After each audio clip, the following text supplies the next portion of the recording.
ओम शांति। आज की मुरली सुनते हैं 15 जुलाई 2026।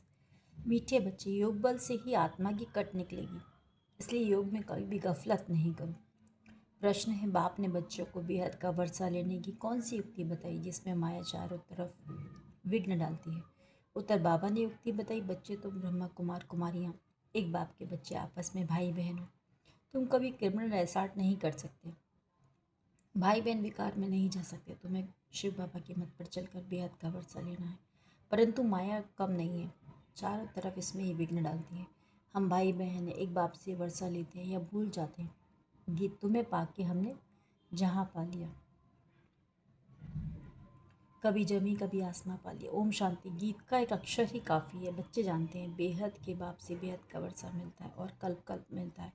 यह भी बच्चे जानते हैं कि बेहद का वर्षा बरोबर भारत को मिला था, अब वह नहीं है, फिर से मिल रहा है। देखते हो, अभी तो स्वर्ग का वर्षा नहीं है, रावण द्वारा नर्क का श्राप मिल रहा है। श्राप से मनुष्य दुखी होते हैं, वर अर्थात वर्षे से सुखी होते हैं। अब ब्राह्मण बच्चे जानते हैं वह है बेहद का निराकार बाप, और प्रजापिता ब्रह्मा है बेहद का साकार बाप। बेहद के साकार बाप प्रजापिता ब्रह्मा बगैर कोई होता नहीं। बल गांधी को बापूजी कहते थे, परंतु कायदे से सारे मनुष्य सृष्टि का तो वह बापूजी हो ना सके। सारी निराकारी वर्ड का बापूजी है शिव। अभी तुम बच्चे जानते हो हम शिव बाबा के बने हैं। शिव बाबा ने आकर हमको अपना बनाया है वर्षा देने के लिए। मधुबन आते हैं किसके लिए? शिव बाबा से मिलने के लिए, परंतु वह निराकार है। सिर्फ शिव बाबा कहने से समझेंगे नहीं, इसलिए कहा जाता है बाप दादा।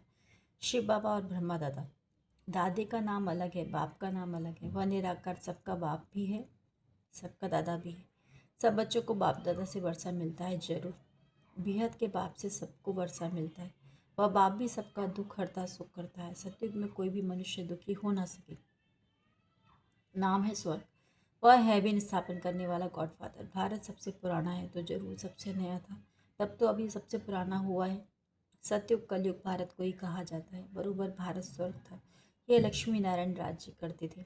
यह बुद्धि में है। अभी तुम लक्ष्मी नारायण के मंदिर में जाएंगे तो झट बुद्धि में आएगा कि इन्हों को यह वर्षा कैसे मिला, यह पूज्य कैसे बने, कब राज्य किया, किस द्वारा राज्य पाया, यह सारा बुद्धि में आएगा।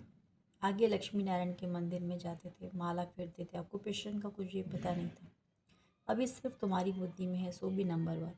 तुम अभी लक्ष्मी नारायण के मंदिर में जाकर खड़े होंगे तो हर्षित होंगे। बुद्धि में इन्होंने प्रारब्ध कैसे पाई थी? संगम युग पर ही पाई, क्योंकि संगम पर ही पुरानी दुनिया बदलने वाली है। संगम पर ही बाप ने आकर राजयोग सिखाया था।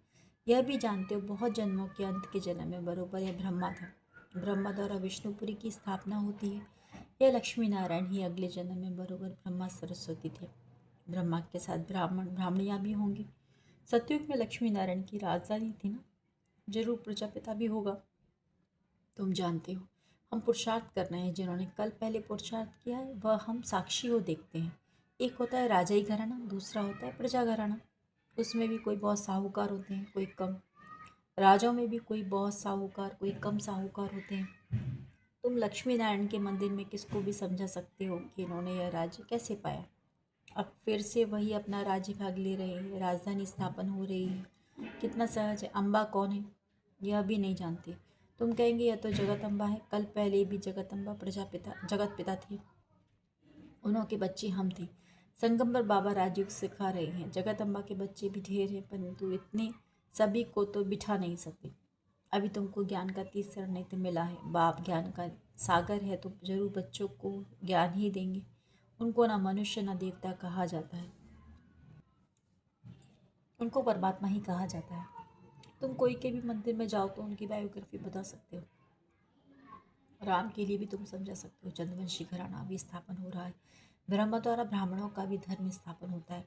ब्रह्मा का नाम कितना बाला है। ब्रह्मा द्वारा बाप ब्राह्मणों को रचते हैं। तो ब्रह्मा कुमार कुमारियाँ होने से जानती हो हम एक बाप के बच्चे, आपस में भाई बहन हैं। फिर हम क्रिमिनल एसार्ट कर नहीं सकते, भाई बहन विकार में जा नहीं सकते। बाप ने युक्ति रची है। ड्रामा अनुसार तुम भी ब्रह्मा कुमार, हम भी ब्रह्मा कुमारी। वास्तव में सारी दुनिया बीके है, परंतु जानते नहीं हैं हम शिव बाबा की मत से बेहद का वर्षा ले रहे हैं। माया भी कम नहीं है, चारों तरफ विघ्न डालती रहती है। हम भाई बहन हैं, एक बाप से वर्षा लेते हैं या भूल जाते हैं। यह तो अच्छी रीति समझते हो। सतयुग में एक ही धर्म रहता है, बाकी सब धर्म खत्म हो जाने हैं। यह अभी बच्चे जानते हैं, यह कोई नई बात नहीं है। हर 5,000 वर्ष बाद यह चक्र फिरता है, तिथि तारीख भी लिखी हुई है। यह अभी बुद्धि में रहना चाहिए। हम शिव बाबा से इस युक्ति से वर्षा लेते हैं। लक्ष्य तो जो मिला हुआ है, बाप को याद कर बाप से वर्षा लेना है। याद अर्थात योगबल से ही कट निकलेगी, इसमें कोई गफलत ना हो। इसलिए मुरलियाँ मिलती हैं। निश्चय बुद्धि पक्का है तो फल कहाँ भी जाए। समझो मुरली नहीं मिलती तो भी बुद्धि में तो है ना, हम बाबा का बन गया। बाबा ने समझाया है तुम्हारी आत्मा तमो प्रधान बनी है। अब तुम बाप को याद करो तो तमो प्रधान से सतो प्रधान बनेगी। यह महामंत्र एक बाप ही बतलाते हैं और कोई बतला ना सके। बाप ही कहते हैं, मीठे मीठे बच्चे, याद के बल से तुम तमो प्रधान से सतो प्रधान बनना है। यह अक्षर है, परंतु किसकी बुद्धि में नहीं आता। अब तुम समझते हो बरोबर। कल पहले भी बाबा ने अक्षर कहा था कि इस देह के सब धर्मों को छोड़ अपने को आत्मा समझो। यह सब देह के धर्म है ना। सबका बाप एक ही है, सब आत्माएं उस एक बाप को पुकारती हैं। पॉप भी गॉड गॉड को याद करते हैं, कहते हैं ओ गॉड फादर रहम करो, इन मनुष्यों की क्रोधी बुद्धियों को पलटाओ।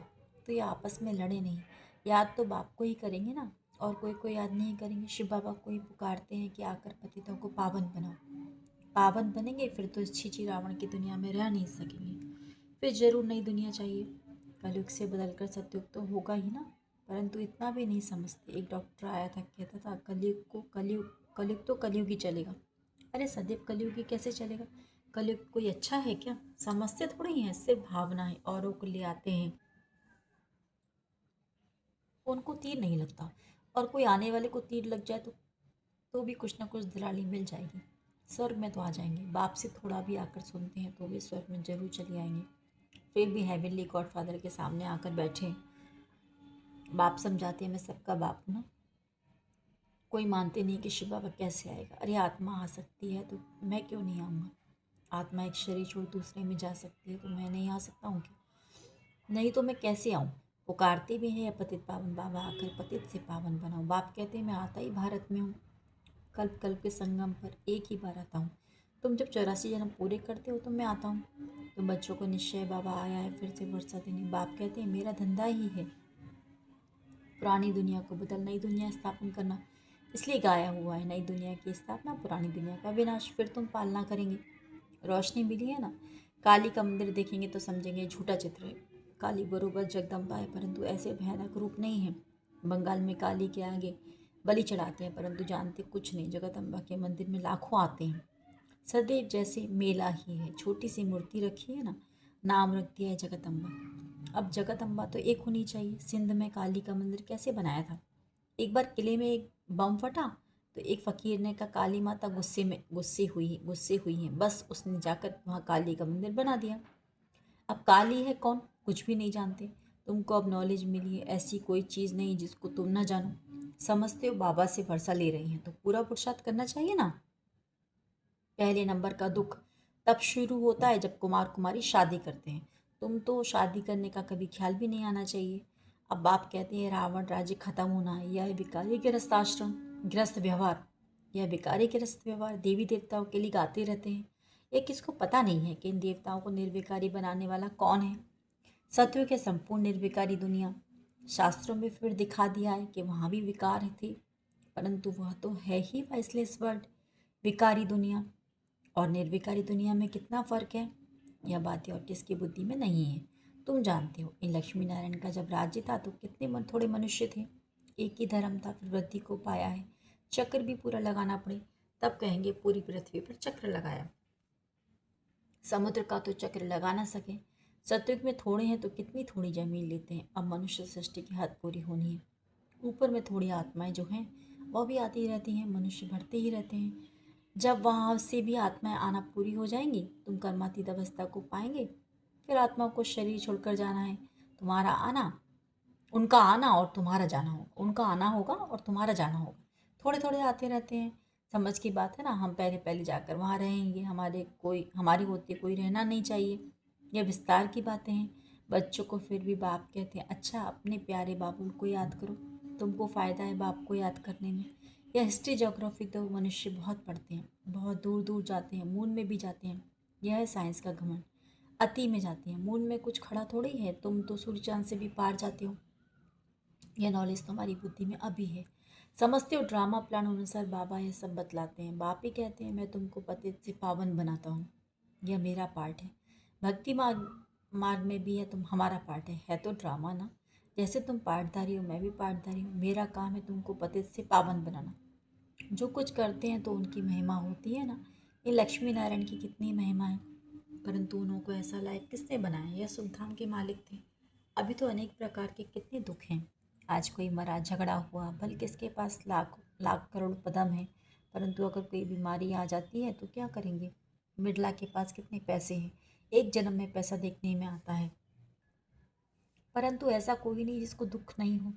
किसी न किसी प्रकार का दुख सभी को होता है। अभी तो यह पैसे आदि सब मिट्टी में मिल जाने। अच्छा, मीठे मीठे सिकलदी बच्चों प्रति माता पिता बाप दादा का याद प्यार गुड मॉर्निंग। रूहानी बाप के रूहानी बच्चों को नमस्ते। हम रूहानी बच्चों के रूहानी बाप दादा को याद प्यार गुड मॉर्निंग और नमस्ते। सदा रहेंगे, हंसते बन जाएंगे। पर इस धारणा के लिए मुख्य सार पहला है कर्मातीत अवस्था को प्राप्त कर वापस घर जाना है, परंतु जाएंगे तब जब आत्माओं का आना बंद होगा। इस विस्तार को बुद्धि में रख एक बाबू को प्यार से याद करना है। दूसरा है ज्ञान की रोशनी मिली है, इसलिए निश्चय बुद्धिमान बाप से पूरा वर्षा लेना है। कहाँ भी रहते याद के बल से आत्मा को तमो प्रधान से सत्व प्रधान बनाने का पुरुषार्थ करना है। वरदान सोमान में स्थित रह, विश्व द्वारा सम्मान प्राप्त करने वाली देह अभिमान मुक्त भव। पढ़ाई का मूल्य लक्ष्य है देह अभिमान से न्यारे हो, देह अभिमानी बनना। इस देह अभिमान से न्यारे अथवा मुक्त होने की विधि ही है सदा सोमान में स्थित रहना। संगम युग के और भविष्य के जो अनेक प्रकार के सोमान हैं, उनमें किसी एक भी सोमान में स्थित रहने से देह अभिमान मिटता जाएगा।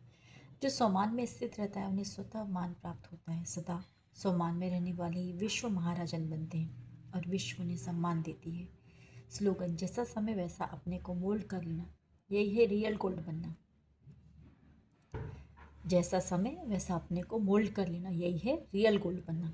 या व्यक्तिशाली ज्वाला स्वरूप स्थिति में रह, शक्तिशाली याद का अनुभव करो। अभी निर्मय ज्वालामुखी बन, प्रकृति और आत्माओं के अंदर जो तमोगुण है उसे भस्म करो। तपस्या अर्थात ज्वाला स्वरूप याद, इस याद द्वारा ही माया व प्रकृति का विकराल रूप शीतल हो जाएगा। आपका तीसरा नेत्र ज्वालामुखी नेत्र माया को शक्तिहीन कर देगा। ओम शांति।